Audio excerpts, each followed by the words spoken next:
I'm going to build our son a park. That's what Steve Davidson declared back in 1988, shortly after his only son was diagnosed with muscular dystrophy. 6 months later, the former Midland City Councilman had raised $650,000 in private donations to do just what he said he was going to do, build his son Chris a park.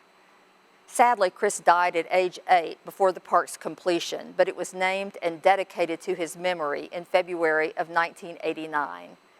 Fast forward nearly 30 years, and the dedicated dad and his wife Jan went at it again, this time raising more than $3 million to update the park to modern special needs standards and a new location on land in northwest Midland donated by the Henry Foundation. It's Chris Davidson Opportunity Park. The memory of Chris Davidson's short life lives on through the daily play of children of all abilities. How and why does a couple build not one, but 2 groundbreaking parks in Midland? I'm Becky Ferguson, and this is One Question.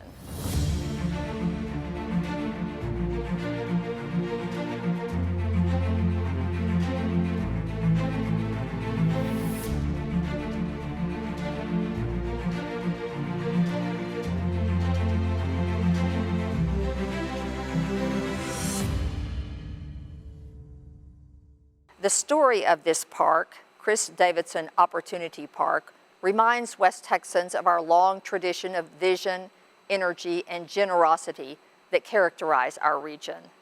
Now residents of Dallas, we caught up with Steve and Jan Davidson in their home there recently, where we asked them how and why they built not one, but 2 groundbreaking parks in Midland.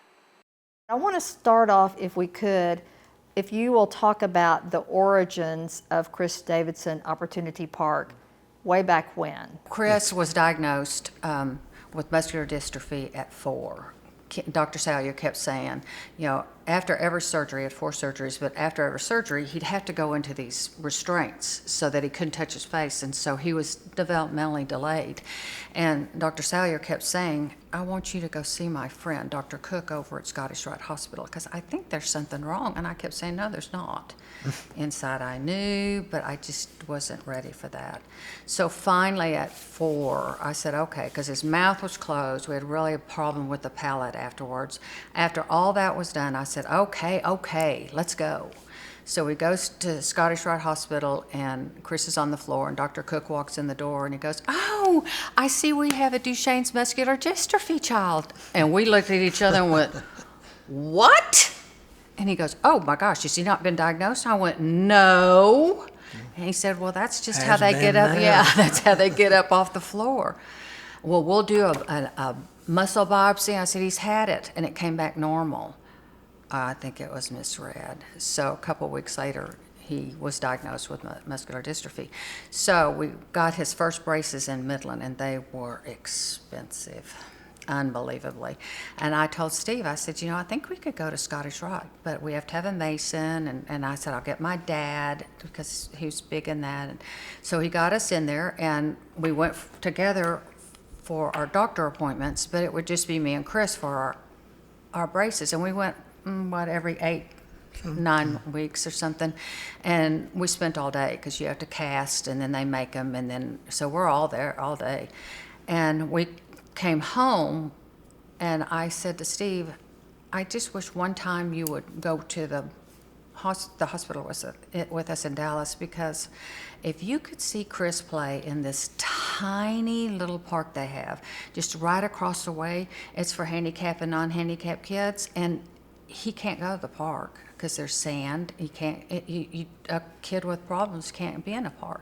Then I think you would be amazed. He said, "Sure, I'll go." So the next trip, he went with me, and he was just blown away. And he's walking out, and I said, "What's your day like today?" And he goes, "I'm gonna go build my son a park." And I went, "What?" And he goes, "I am. I'm gonna go build myself a park." And within 3 months, that park had been, and all the funds for $650,000 had been raised. He went to Ray Unterbrink over at Mark and got the land for free because it was in between the Mark and what used to be the CP Center. He did it. And of course, as you know, I'd been on the council, so I kind of knew a little bit about the history of parks in Midland. knowing that they were virtually a non-entity, because back in the 80s, nobody cared. We mowed them a couple of times a year, and made everybody happy, you know. And, you know, back then, you know, the idea of having a park that was designed to allow kids with and without disabilities to play together, there was only two other in the country at that time. Yeah, they could go to the park, we'll just kind of sit them over here. They get to sit on the Yeah, outside. sit on the outside. You know, I talked to the people that supplied equipment to the city, told them what we were doing, and of course they were like, we can do that. And I'm like, oh, great. You know, the city of Midland was very helpful. They lent us design services, and Rod Stevenson did the construction. And so when the equipment started arriving, you know, it looked fine. And then when they were what used to be out there, that huge maze, they were installing it, and I happened to be out there with the entrance into that maze was up off the ground about this high.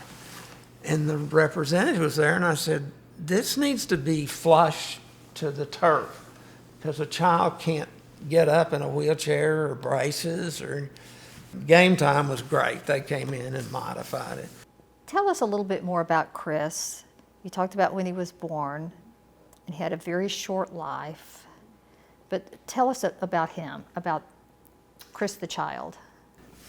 You know, not unlike a lot of young couples. You know, I think we have always said that we felt like that, you know, we were in a sense chosen to be Chris's parents. And I think out of the short life, and I always go back and pick up something that Dr. Phil told me one time. He said, you know, the thing you need to remember, this was after Chris had died, he said, you know, Chris only died one day. He lived 8 years. And he said, what I want you and Jan to reflect on is that 8 years and what a teacher he was. You know, Chris had a twinkle in his eye. You know, just like that little mischievous attitude, but he was always happy. He never acted like a child, you know, that had disabilities. He was, you know, he would laugh. He would, you know, really have a good time. Now you've built a new park, so tell us about that and what's unique about it. So if you fast forward 25 years, you can imagine the amount of progress that's been made. And so the theme behind the new Chris Davidson Park is, you know, is that almost every park is accessible to people, but it's not usable. And that was the guiding principle in purchasing the equipment that you see on the ground out there. You know, park's accessible, and 90% of the equipment is accessible, is usable by children with disabilities. I mean, last Tuesday, tomorrow, the following Tuesday, we'll have over 200 kids from MISD, Special Education Department, out there playing. Yeah, 60 last kids Tuesday, last Tuesday. 60 tomorrow, 60 the kids. following day, And see, following and Tuesday. it's not, he's done such a great deal. There's a zip line over there for kids without any problem. And on the other side, there's a zip line for kids to get in, and they're buckled in and they zip across. There's expression swings. You and I would swing with our babies when we were little, and our babies sat here, never saw their face or anything. But the expression swing, you stand, your child is in a swing, you swing back and forth and get to watch your child. Face. It is amazing. And the whole design of the gazebo is, it used to drive me nuts when we would take our granddaughter to the park, and I'm constantly looking for her because the equipment is so much and big, but the gazebo is open and it's up. You can see all 4 quadrants in the park, and you will know where your child is at all times. So it's just, it's brilliant on I his think, part. you know, so when we started working with Game Time, and they are an outstanding company. They're a company out of Alabama, and they have occupational therapists, speech therapists that work for this company.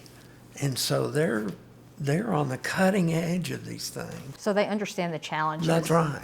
You know, And and it's a under- park yeah. that's designed, you know, again with those 2 guidelines, you know.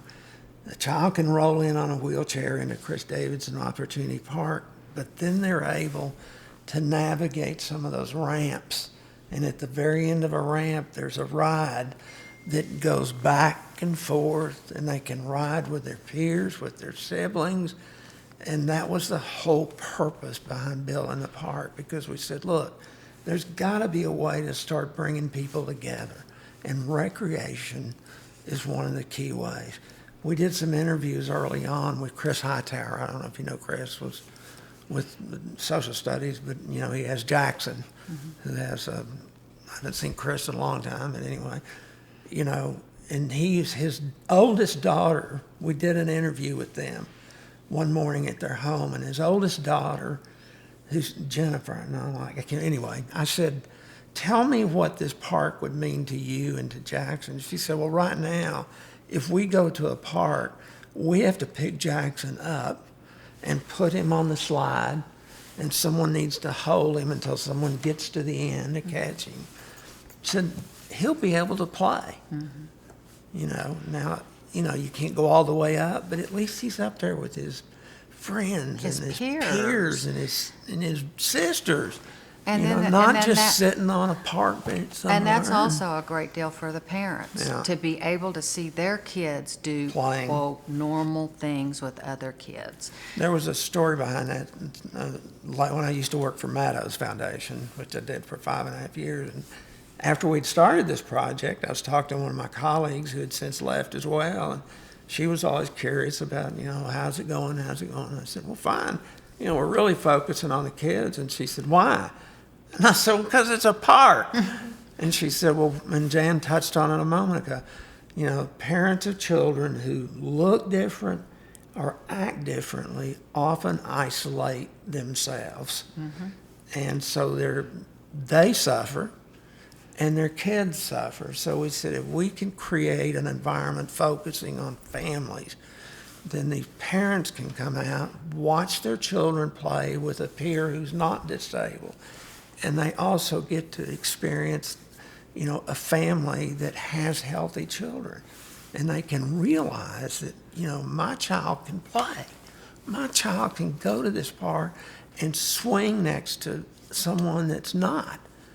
And so that's really the whole story behind it. And I'm just blown away by the number of young couples that have young children. I was saying to your colleague, I said, I went out there one day and I said, I didn't know there were that many young people in Midland that had these young kids.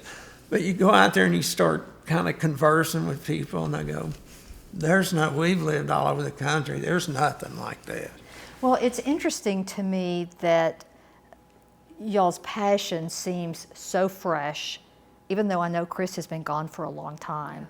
I mean, he's been gone for 30 years. Over 30 years, let's Yeah. say 31. But this still is something that obviously burns bright in both of you all. I think When that you- goes back to him being an Yes. inspiration. I mean, Y- he you was know, a teacher, and he he said to was. Jan and I, he said, look, in his own inimitable way, that God provided him that ability to say, there are things that matter in this world, and you guys aren't even close to Yeah. focusing on what matters. No. So I'm here as a teacher, and so listen up. This park is bigger, brighter, better, more exciting, and it truly emphasizes who he was. All of the money to build this beautiful new park, those are private dollars, am I right? For the most part. He raised Midland Development four- Corporation gave money. Midland County gave money right before Mike Bradford retired as county judge. They made all those distributions to Midland College and He MISD. raised over $4 million Yeah. on his own. There's no company. He did this on his own. Well, I got to the point, I guess it was Jim Bierlotzer said one day, he said it got to the point where people wouldn't return your phone calls because your number comes up on their number ID and you go, no, He was no, relentless. I'm not calling that guy back. He's going to want more money. He's relentless. He was relentless. But there were so many And he has such a great story. so many neat things that happened. And, you would just, I remember one day I got a very nice gift from I didn't even recognize the name. So, thank heaven for Google. I kind of Googled the lady's name, and her husband's obituary came up. I don't know, I read that. And apparently through his long service with the company, well, he had, then they sold it. Well, the owner awarded him. And so I said, oh, golly, geez. So I said, well, I'll just write this lady a note. And at the time I wrote her, we were about $89,000 short of meeting the Henry's Challenge. And wrote her the letter, and about, I guess, a week or 10 days later, I got a note back from her. She said, I'm happy to do what I did the first time, but she said, then, I got to thinking, why not just help these people finish this thing up? And 3 or 4 days later, here comes a check that allows us to qualify for the Henry Challenge. And build the park. And build a park. We were so, from the get-go, I can just name names, like Dick Campbell. What a godsend. The people that work for him, the subcontractors were out there, almost without exception. These people were saying, I've never worked on a project like this. I've built buildings and all of those but this is really cool. The opening, Chris's pediatrician was there. Dr. Bourne. And our priest was there. Chris was his very first child funeral. There were just people there that knew Chris. And the amount of life, he was bigger than life. And, I think Jan put it very well one day when we were talking. She said, our desire, as any parent is, when their child dies, is that they not be forgotten. And so the park is our way of saying we want Chris's legacy, not his life, but what he taught people, to remain intact and go into future generations. But she also put it just as eloquently. She said, this is our way of giving back to Midland. Absolutely. Which was our home for over 44 years. Absolutely. And, and we're no different from a lot of people lives that take them through Midland. That will always, we live someplace else, but at a heart level, our home will always be in Midland. Next, we visited with Chris Hightower and his children as they enjoyed playing at the new Chris Davidson Opportunity Park.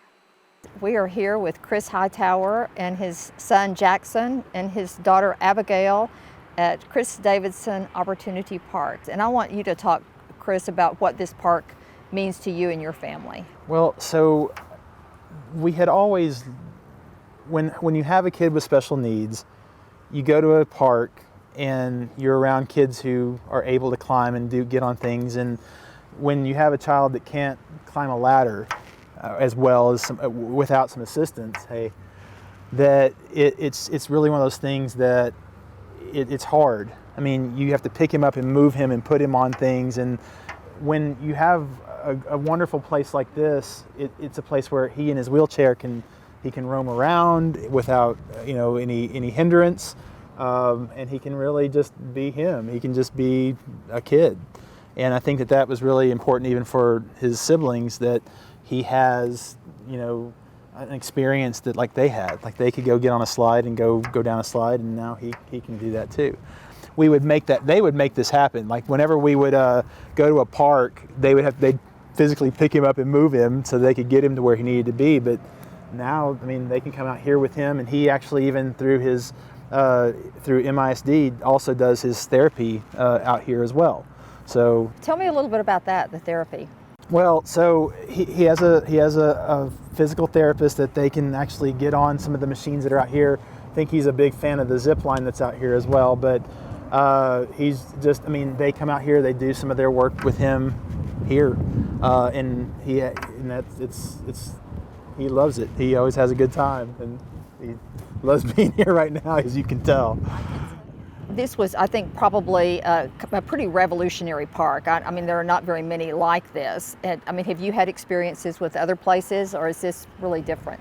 So I think the only other place had been in Dallas, in Fort Worth, right outside of Cooks. There's a kind of a all needs park, and we've been to that before. But like, I mean, if you have to go to Fort Worth to go to a park, I mean, that's kind of a difficulty. When you're able to just come here, it's so much. I mean, so much much nicer situation.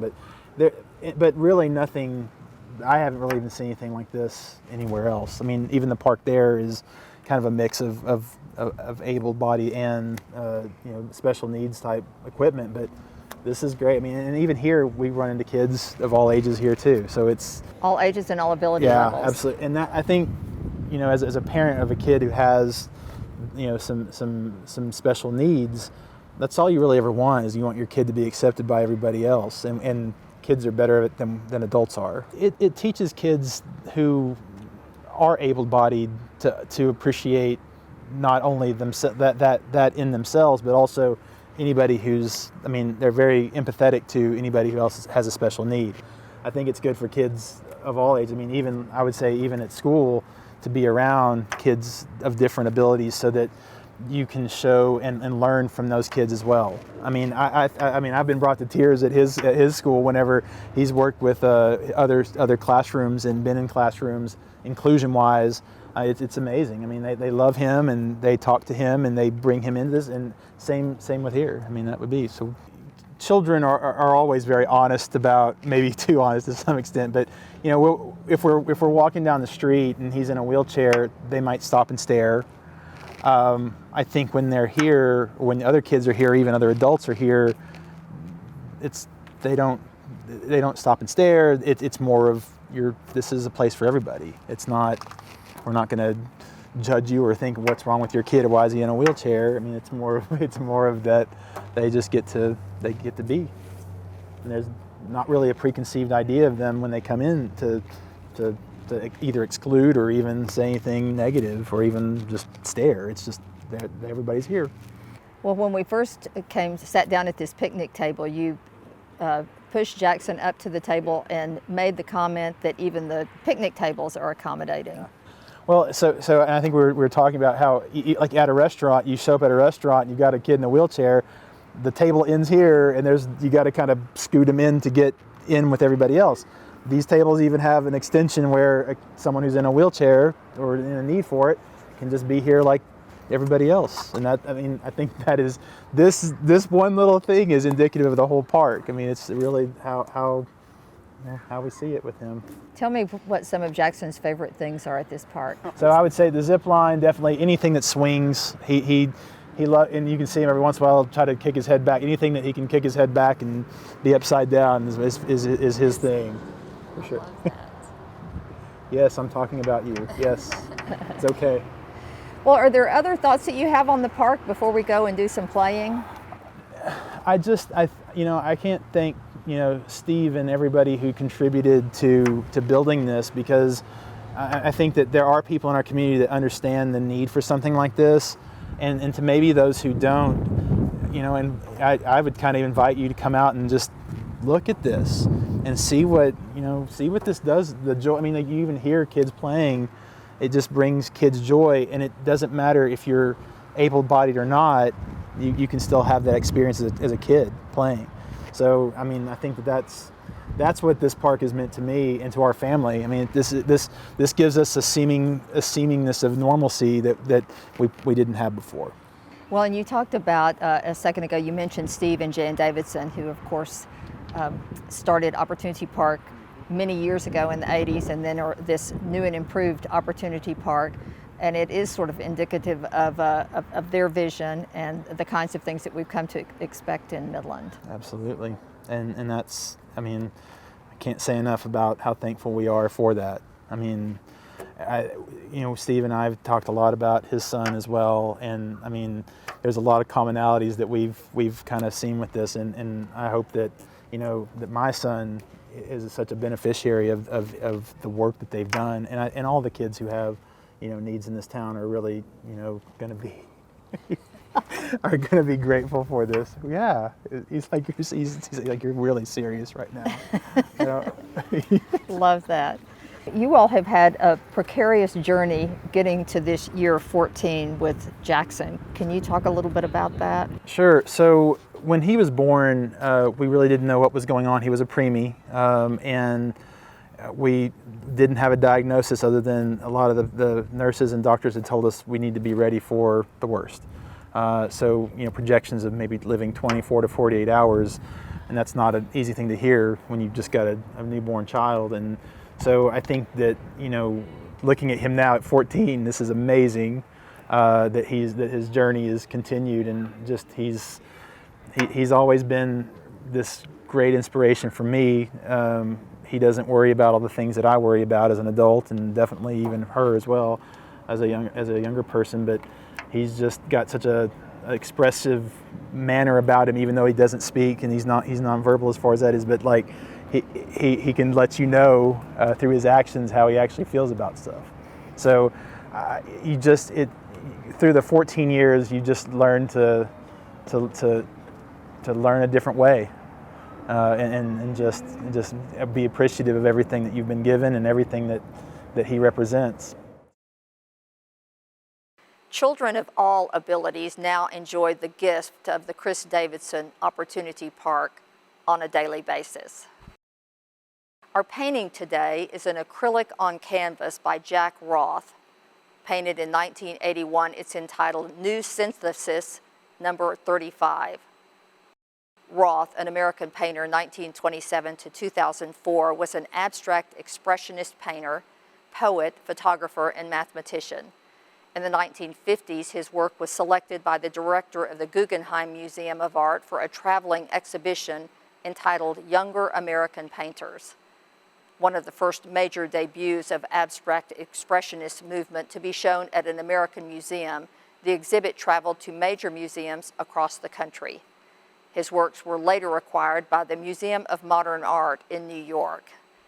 You can see this and many other works by 20th century modern artists at Baker Shore Fine Art Gallery in Midland.